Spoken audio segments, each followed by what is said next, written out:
Forward to today's fair here at Croke Park, we have, as ever, Cyril Farrell, Tomas Mackay and Ger Loughnane. Cyril, it's hard around the country to get anybody who will actually call this senior game between the two. Both say it's everybody says it's going to be very tight. Yeah, it looks a bit that way, and it's kind of, you're looking at two contrasting styles. Tipperary play a very open, expansive style, and Croke Park should suit their style of hurling. Nice and touchy and move the ball fast. Waterford this year are playing very measured, Michael.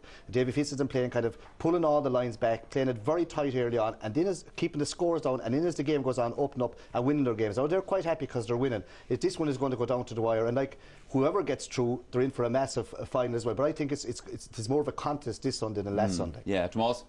Oh, absolutely. I mean, you'd expect. Tip and Waterford have shown us over the past they've been fantastic games, and like conditions today, Michael, it's absolutely brilliant for hurling. I mean, pitch outside looks immense, and like you'd say, Tipperary maybe are the form team coming in, have the momentum going on the basis of their win against Galway. I mean, they were put to the pin of their collars in that game, and they came out very, very strong within the last 5 or 7 minutes. Look, it's down to, I suppose, tactically, Davy, will he go back to the way he's been playing all summer? I presume he will, and bring an extra man back in defence, and that's down to Tipperary. Will they be able to break that down? Tip would love to see, I think, a high scoring game, a very much open game, and on the other side Waterford would like to keep it tight. Sure. Brilliant day for watching hurling, Ger. I wouldn't like to be playing down there today with the heat conditions. You certainly want to be in the whole of your health. No, even at 11 o'clock this morning coming along, the heat was so intense. I know the temperature is supposed to be only about 22 degrees, but you know, the thing about Croke Park, it's so shaded. Yeah. When you're down on that field, you can add on 4 or 5 more degrees. As Michael Dale was saying to me earlier on, it's a typical All-Ireland semi-final day. You wouldn't get a day as warm as this for the final, but it's just perfect. Yeah. No wind, the pitch, I've never seen the pitch looking better, so there is no excuses for any team today not playing well. Absolutely. Let's talk about the minor game before that, because Tipperary are playing hurling in August in the championship, and they will be hoping that this year they'll be also, once again, playing hurling in September. But that remains to be seen.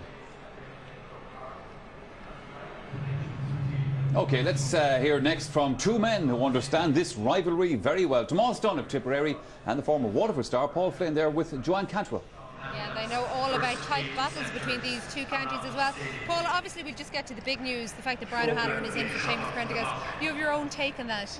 Well, Joanne, I suppose it's a big risk from the Waterford point of view, you know, putting in a young 19-year-old, played minor last year, just finished his leaving cert. Obviously he's picked on form, you know, he's doing well in training, but like, I mean, it is a big risk putting such a lad in at the start, you know, when the game is going to be hot and heavy for the first 10 or 15 minutes, and maybe later on using his pace, you know, when the game calms down a bit, might be a better option, but you know, that's what they're the decisions to live and die by. Tommy, you think you know from a Tipperary point of view why the move has been made? Yeah, I think they'll be probably bringing in a young pacey player, so I'd imagine they'll probably start him on Declan Fanning and try to expose Declan's perceived lack of pace in Croke Park. But it could be wrong, but that's just a hunch that I have for now.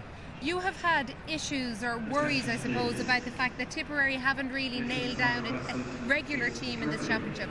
Well, every supporter has, Joanne. We were so poor against Cork that, you know, we needed to make a good few changes, and a lot of them are concentrated in the backs and on the half-forward line. So the half-forward line in particular is going to be a key area today, because Brick has been one of the form players in the championship. So whatever combination Tip come up with there will need to work today.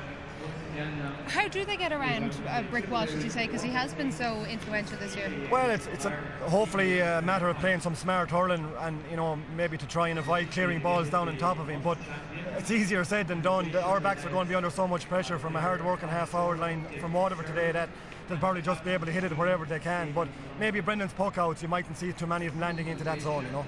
Tommy sounds concerned from a Tipperary point of view, and yet they're the big favourites for today. What is the confidence like in Waterford? Well, like, I mean, Waterford people, you know, they're coming in as Munster champions, you know, so I don't understand really why Tipperary are such strong favourites. You know, Waterford have very good players, you know, obviously John Milan is delivering every day he goes out.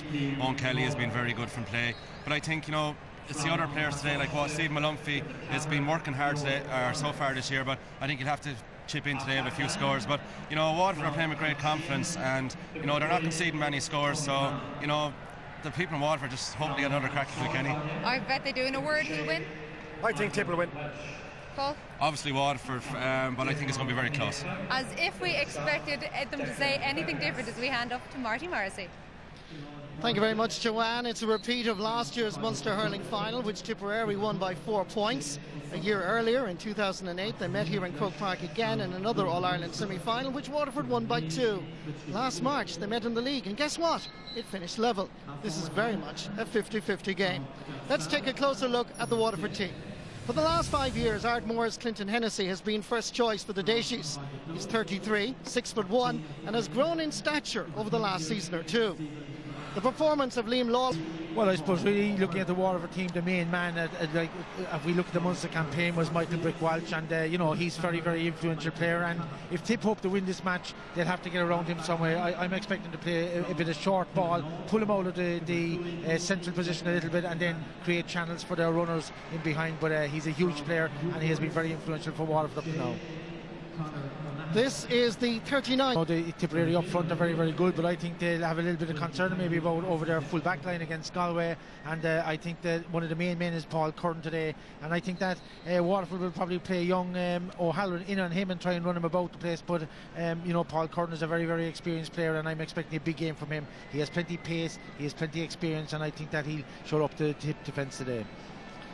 Well, Tipperary and Waterford have met 38 times. Tipperary 120. The Ballygunner man, Ger. Yes, indeed, Michael. I suppose, you know, a lot has been made about the changes in Tipperary team, but Tipperary are the very same personnel in defence and in midfield as they had against Cork. Brendan Maher and Shane McGrath have formed a great midfield partnership. Now, if Waterford had to break even here at midfield, this man is going to be vital. Shane O'Sullivan.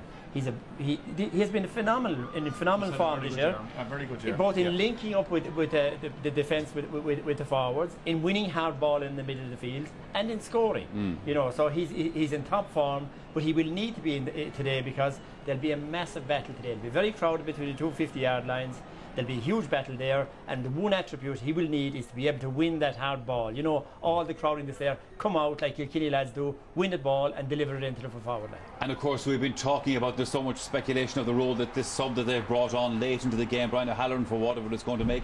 As they said in the commentary there, young lad waiting for his leaving cert results. We wish him well, but today is another big test. Yeah, like everyone's wondering where he's going to play, but no one fits. He'd give him a kind of a running role. He's coming in from playing centre forward last year. He's on a very good Waterford minor team last year. Now, they've been talking about him in Waterford all year, that he's so good and playing so well, and he was introduced against Cork, scored a point and taken off. It's a big ask from today, but you'll probably find that, as Ger said, he'd come from deep and use his skill and kind of pace, but it's still a big ask, because the Tip backs, goalie and midfielder are the exact same, and I don't expect Tip to move out today like Cork did against Waterford. They'll hold back as well, and there will be a lot of crowd in the midfield. It's going to be a hard one, but I could be interested to see where he plays and how he does, and we'd like to wish him well, because it is a very, very big ask for a young fella. Oh, there's no doubt about that. We looked at Stephen Malumphey a little bit earlier on, Ger.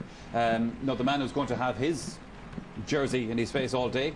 Yes, without a doubt. And Malumphey's been so industrious, such a hard worker, moving all over the field. Is O'Mahony going to hold the centre, or is he going to follow him? You know, he hasn't been in the greatest form this year. In fact, I think Pádraig Maher is a much better. He's an out-and-out central player. And I don't know why. That could be a decision that could be made very, very quickly, because Conor O'Mahony was taken off against Cork in the Munster Championship match. Not back to the form that we've seen as a central position. And you normally number 6, you want your best man commanding there. So I mean, it is a switch that's as well as that, Maher seems to be as an out-and-out central man. You know, bundle the ball, win the ball. He was brilliant to get there against Clare the under 21. But O'Mahony is a good cover now. Both sides is very good. But on a big day, O'Mahony's good. Big day, he's good the big day. And the other big question, Owen Kelly, carrying a little bit of a back injury, you know. Yeah, I mean, all the speculation all week was that Owen Kelly had suffered a back injury that has plagued him over the last couple of seasons, and like, he's captain of the team, big undertaking for him at the edge of the square today, and that like himself and Noel McGrath maybe certainly beat up the performance considerably, you know. And I mean, you're talking about back injuries, Michael. I mean, there's a man alongside me. I thought all the speculations about Owen Kelly this week. Was it rolling in the hay, or bailing hay? You were certainly, is it, you know? So, I mean, if you're rolling in the hay, you're a better man than I thought, sir, I must say. You know, all right, but this Owen Kelly as well. Yes. Not a great Munster final. Could have won